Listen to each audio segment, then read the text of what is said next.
do you maintain records? Lydia mentioned a little bit about the whole tagging and everything. You've mentioned the quarantine. Lydia talked about how they come with 3 tags from South Africa. Yes. And now you put the 4th tag that is for Penzi Farm.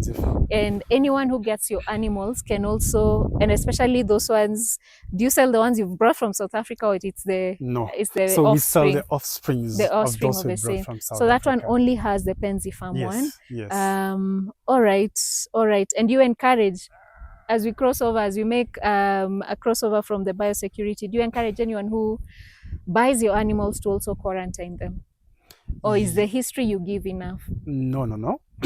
You know, it's always good to make it a norm that any moment you bring a new animal from a different farm, just quarantine it for less 14 days. But it should be between 14 to 21 days. You know, for your own safety. As you monitor them also.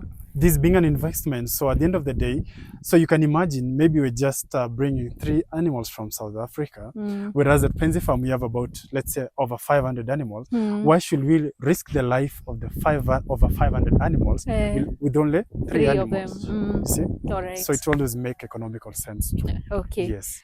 Please continue and tell us how you keep records at the farm, from when you bring in the animals to when they are here to when you're selling. Yes. Okay, so immediately an animal is born in Penzi Farm.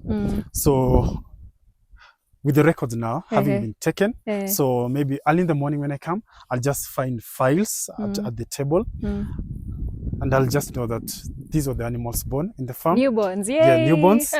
So I'll start now doing what we call the data entry. So for the data entry, I'll now go to a section. So we have an app, we call it the Penzi Pedigree Manager. So this is where we put all our records.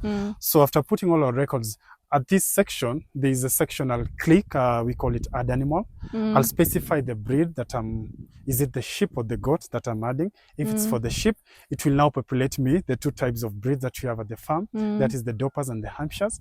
So maybe if I choose Dopper, okay, it gives me now a section whereby I need to indicate this kid that this lamb that has been born. Is it a male or a female? And also we have what we call the internal ID. So for the internal ID, this is the batches that we created immediately during now mating. After that, I'll indicate the date of birth, the birth weight, the sire, so the sire, the father of that child, and the dam or the mother of that child, and also now the source of this animal. Okay. So like the father or the mother, was it a direct import from South Africa or was he born at the farm? Okay. After that, I'll just click add an animal. So after clicking adding an animal, the system will now automatically generate for me the tag numbers. Okay. So if it's 2026, so if the first Hampshire lamb was born in the year 2026, it will give me Penzi FH 2601. So this was the first lamb to be born in the year 2026. It will give me that tag number. The F is for the farm, the H is for Hampshire. Hampshire, yes. If it's for the Doppers, it will be D. Penzi FD, Kalari, Penzi FK. Yes. Yeah, it's customized that way. Yeah, FB. Then after that, okay. So after these one now, because for ear tagging, we do it after 2 weeks. So after 2 weeks, that is so temporarily we install now those the neckties that you saw. That is that same day, so that we can avoid confusion to exactly start determining who is the mother, who is the father, who is the mother, who is the father. Then after that, after 2 weeks now, is when now, depending on the records that the system has given me, I'll now go to our tax collection center, and I'll now get out the Penzi FH 2601, and now I'll take that tag and put it on the first animal that was born inside the farm. Then, so for tagging, it's broad-based, because for me to start keeping the other records, like the treatment records, the clinical records, lab records, cell records, it starts with the tagging, because this tag number, it's very essential, because in fact you'll not find yourself in a situation whereby someone is going to sell an animal without being known, because the moment I'll sell an animal using the system, an invoice must be created. So when an invoice has been created, even the farm director must approve these animals to be sold and ensure that money has been paid. So you'll not find those insecurity issues like maybe someone just comes, steals an animal, you know, or maybe sell an animals when no one knows them. So with this one again, for the tagging, it also helps us in such a way that at least when an animal is sick, I'll come to the system, specify that this tag number was sick. He was attended by who, he was given this medication, what were the signs and symptoms. In case also there are samples that needs to be taken to the lab, I'll just come and specify that this tag number, these were the samples that were taken, the fecal samples or the whole blood or the kind of test that now I need the labs to do for me. Either is it parasitology, is it microbiology, you know? Yeah, all those tests. And now specify on the vet lab that we are going to take these samples. It's either the Nakuru NVL or the Kericho NVL. So again, after the results are out from the lab, I'll be able now to upload now the PDF that they'll be sending us into that same statement that I made when I was first clicking, maybe when I was first populating the sheet now to be taken to the lab, because it's always easy when you take the soft copy to the lab and you specify that I need you to do these and these, depending on what you wanted, rather than taking the fecal samples of the whole blood and you end up getting the results that you never intended to get. Okay. Then after that, after I upload the PDF into the system, so the system will keep now alerting us, you know, that you took these blood samples. So this was the advice that you're given at the farm. Either schedule deworming, or maybe check on hymoparasites in an animal. So it will keep us advising that you need to, you know, click, you know, blinking maybe in red until now when we do deworming. So after when we do deworming is when the system is now going to stop, you know, because these animals that the sample had been taken has been attended to already. Yes. Okay. Yeah.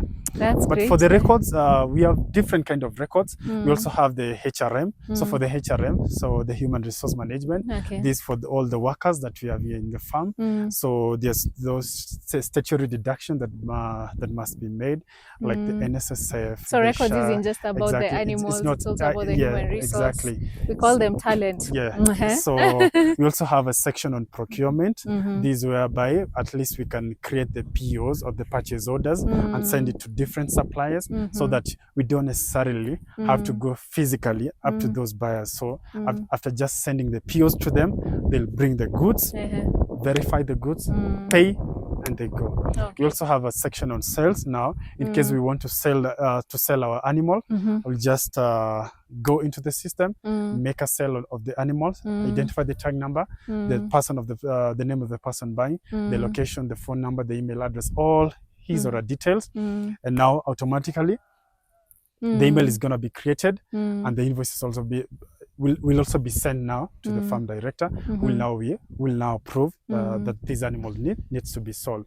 Also, we have a section on the suppliers and customers, because the moment you come and buy with us, so we have a list of all the customers. So it helps us so that in future when we'll be making follow-up, you know, because at the end of the day we never want to sell an animal for you and we end up not following up exactly on how you're going through, because there was no need for you to come and purchase an animal in Penzi Farm and you end up having those problems, and maybe you fear even calling us. So at least in every 2 months we make those follow-ups. We call you because already we have your records at the system, and we ask you maybe in case maybe there's somewhere that you need us to help you in terms of the advice, like the kind of dewormers that you need, if it's deworming, the kind of vaccination that are due, because it's from our system that will tell you that your animal needs to be vaccinated from this and this and this. If it was CCPP, if we did it on August, let's say April last year, exactly. So the system will also alert us that these animals that you sold to these customers must be vaccinated against CCPP on this. So you inform them also. So we inform them also. So for you, just don't sell animals. You also follow up with the customer to make sure they continue pretty well. Yes. Okay. Yes. What should I do? Let's say, how often do you sell your animals now that you heard them say that they specifically just breed to sell, not necessarily to slaughter and sell meat, but it's their core business is more or less breeding. Yes, they're into farming, but it's farming for breeding. All 4 types of animals. The 2 goats, two breeds of sheep. How often do you sell them? Okay, so for animals, we always sell them when they're 8 months and above. 8 months and above. At 8 above. months and above, they are mature. If it's for the rams and bucks, ready to serve, and also fully vaccinated, because we don't want to sell you animals that are not fully vaccinated. Yes. All right. Curious. Today is today 17th? Yes. Today is 17th, if I'm not wrong. I can't check the correct date, but today is 17th of February 2026.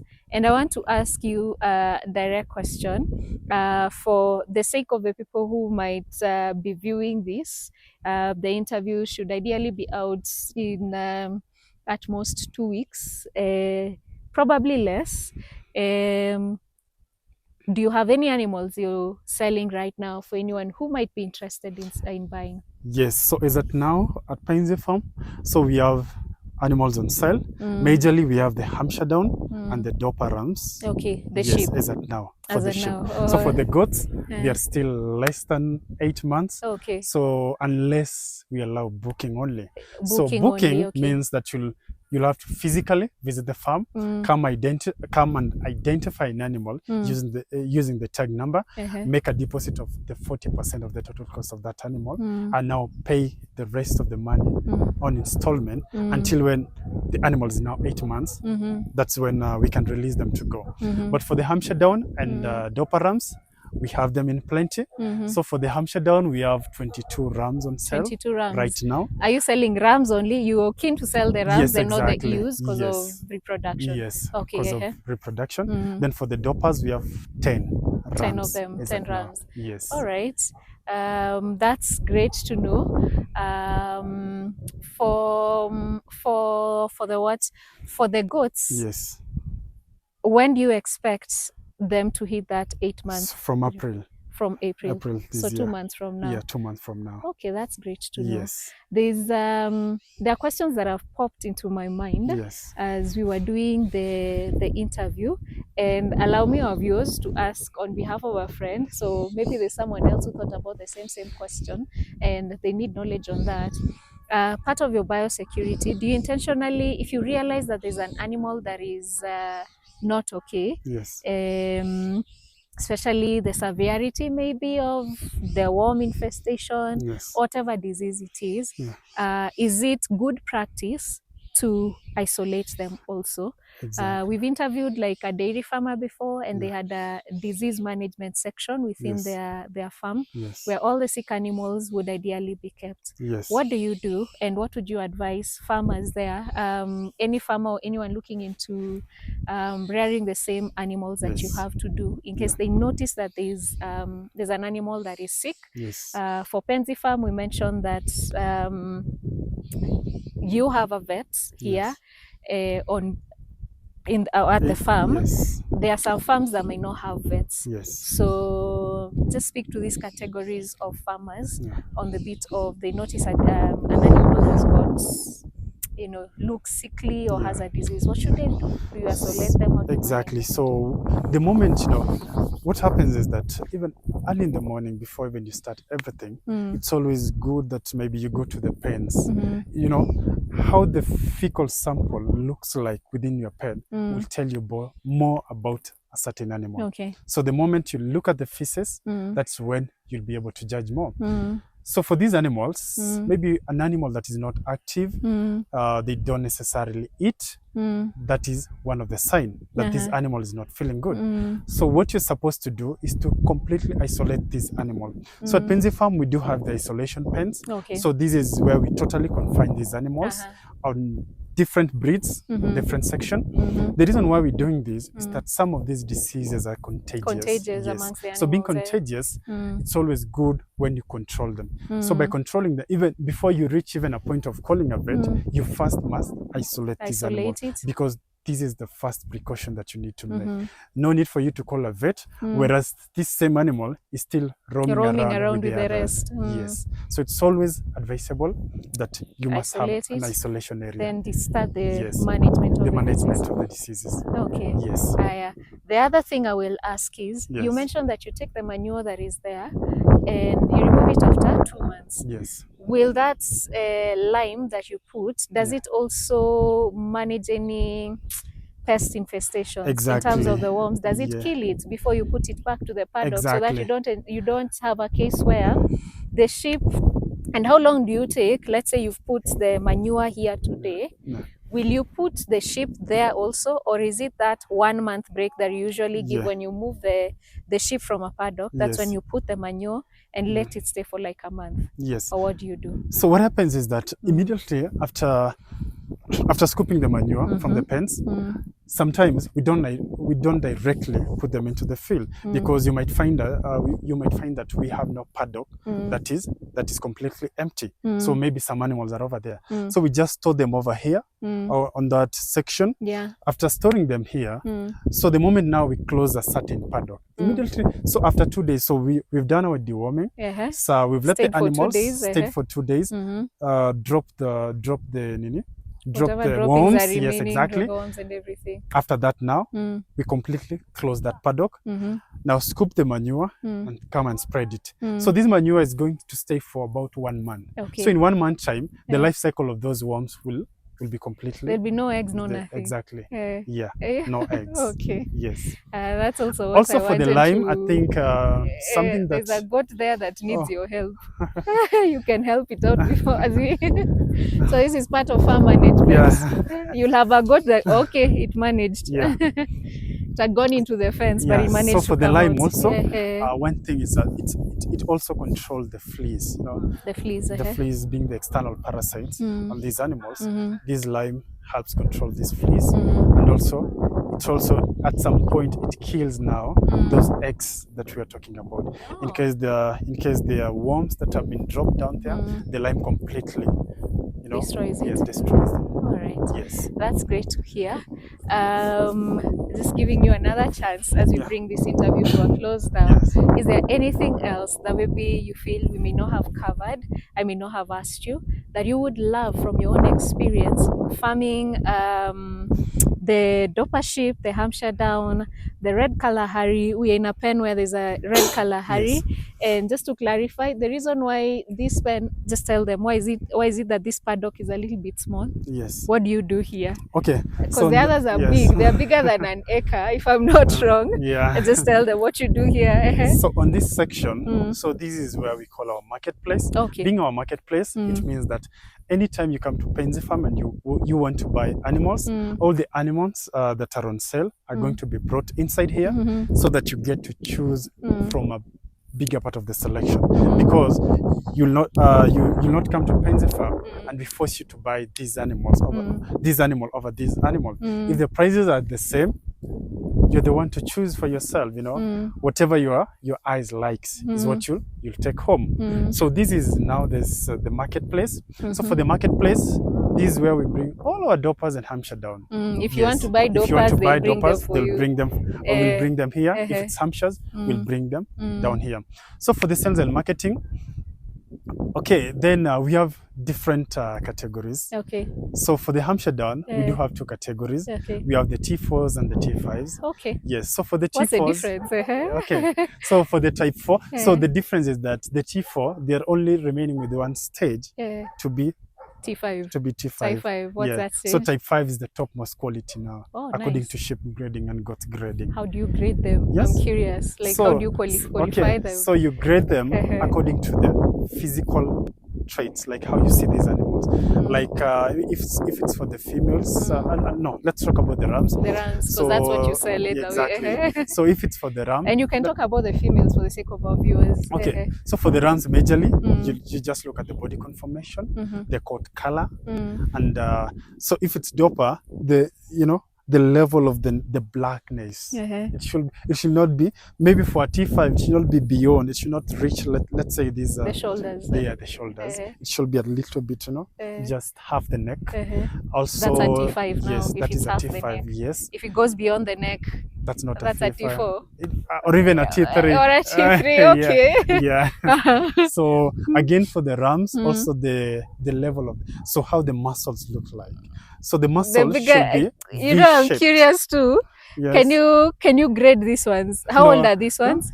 They just some are 1 year, 6 months, 1 year, 3 months. So it's a mix. Unless we were at the ram section, it will be easier for us. Maybe it will be easier for me to grade them for you. To grade them. Yeah. Okay, to our viewers, for your own sake and because and my own curiosity and yours, because I know you're also curious, let's go to that section so that he can differentiate them and you get to understand practically what he means.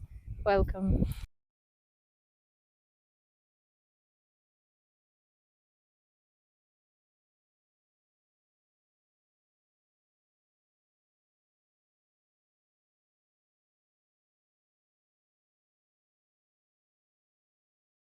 Now, as I was telling you, so you look at this scrotal part, the testicles, it should be loose, not extended. It should be loose like this one. What's the difference between loose and extended? So extended, it will be like tight. Closer to the ground or tight? No. Up, yeah. Oh. Up. And this section and this section will not be balanced, okay, for an extended one. So you might find that this section is down and the rest is a little bit up. A little bit high. Okay. So you call it extended. Then also you look at the muscles. The muscles. So this one, it should be V-shaped, like V-shaped. This one, not U-shaped. So U-shaped means... Show us the V. Oh, the middle part. Yes. Oh, okay. This one now. Okay. The V, you see? This one. So this is the V-shape now, not the U-shaped. Okay. Yeah. And also for this one, you must also ensure that the fats are evenly distributed. So what you can find is that and maybe also for you to ensure that the fats are easily distributed is to allow your animals to walk or move around. Okay. So the moment they move around, that is when now the fats are going to be equally distributed. So just like how you've seen this animal or how you've seen Rambo, the fats are equally distributed. And like if they're not equally distributed, you'll find most of these fats will be on the back side of this animal. Okay. So you'll find something big over the back and like all over part, the bigger part of the body. Then I can see the black bits. Exactly, the black. So as I was telling you, you must also ensure that the blackness now is up to half the neck, through the neck. Not up to the shoulders. So you'll find some of them, the blackness comes up to here. All the way. Yes, all the way. Okay. Yes. Nice. Also the coat color, as I was telling you, so they should be purely white, just like how you've sent them. Yes. Was this from what's this label? This was the vaccination. Maybe you can close the door. That's a vaccination. Yeah, vaccination. Those annual ones. Yes, those annual vaccination. No, he won't go anywhere. Okay, and again, for such an animal, such a stud animal, if you are importing from South Africa, you must ensure that they have this silver tag. Okay. So when they have this silver tag, this tell you that they are registered and certified by the South African Stud Book. Okay. Yes. And which one is the JKA one? Huh? Which one confirms it was passed from? This one. JKA. Yeah, they'll just use the normal. Why is it written Samson?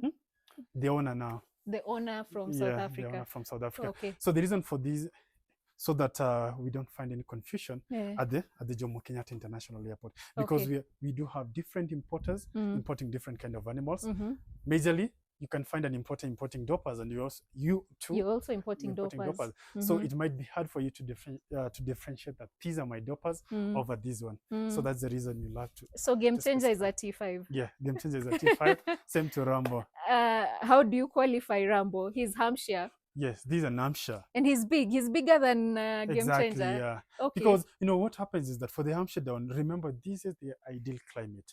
But for the Doppler, regardless of the fact that they adapt to this climate, remember that a bigger portion of the energy they get will be used to create warmth inside their body. Yes. Yes. Okay. So that's the reason you'll find that Rambo is bigger than Game Changer. Yes. So how do you confirm he's T5 and not T4 for the Hampshire? In fact, for the Doper, we said like the black goes all the way halfway exactly. to the neck. So for the Hampshire down, so you consider the ears. The ears. They should be standing upright. The blackness of the face. The richer the color, the better. The richer the color. With lions, the darker the mane, the more the better the snail. So this one is it's vis-a-vis. Yet again, for the Hampshire down, you also consider the feet or the legs. They must be black, purely black, purely black. Black. And also now the testicles, should be. Yeah, you showed us the testicles. Should be loose. The color. The color and the fat distribution. Okay. Yes. Should I move away? No need. Rambo is so friendly. He won't ram me down. Yeah. You look how he stands, like, even for you to identify an animal that is T5, how they stand, like the length. Again, I forgot something. The length from here up to here. So how long should it be? The longer it is, the better the quality, the greater the style. But the standard, it's between 1 meter to 1.5. 1 to 1.5. Yes. Okay. Yeah. That's great. And also the back should be flat, Flat. Like you should not have something like sort of a bend. Yeah. It should be flat this way. Yeah. All right. Yeah. Okay. After how long do you retire them? 6 years? Yes, after 6 to 7 years. 6 to 7 years. So the same as the ewes also. Yes. And the goats also 6 to 7 years? Yes, 6 to 7 years. Gestation period for the sheep and the goat, is it the same? Yeah, it is the same. Oh, so all small ruminants have more or less the same gestation period. Which is how many months? 5? 5 months, yes. Okay. Yeah. Okay. Sawa sawa. Lydia talked about applying the cruise marking stick. What's it called? The cruise marking stick. Cruise marking stick. Yes. That is what our viewers earlier on in the interview, Lydia talked about applying color on the chest of the animals. Rambo has red? This is red. Red color. And Game Changer has the green one. So that's how you're able to tell when it mounts the females. Yes. So that's how you determine which females have been mounted, which haven't yet. Yeah. And is it true that when you skip a cycle for a female, the next cycle it will be more willing, for lack of a better phrase, to kind of like have a male mount it? Exactly. Okay. So do you intentionally like keep females away during their cycles? Yes. So that they're more likely to be mounted on the next cycle? Yeah. Even for that also, what we've come to do, so for Penzi Farm, at least, so there's a certain ram that we just did an open surgery. So on this one, we did vasectomy. So the reason why we did vasectomy, so that we can use him as a teaser ram now. Teaser ram. Okay. So being a teaser ram means that in case anytime during our breeding season, we'll first introduce that teaser ram into the females and we'll play around with the females. But in real sense, nothing is going to happen because already we've done the vasectomy. Then after now, a week or 2 is when now we introduce these 2 rams now. If it's for the Hampshires, Rambo.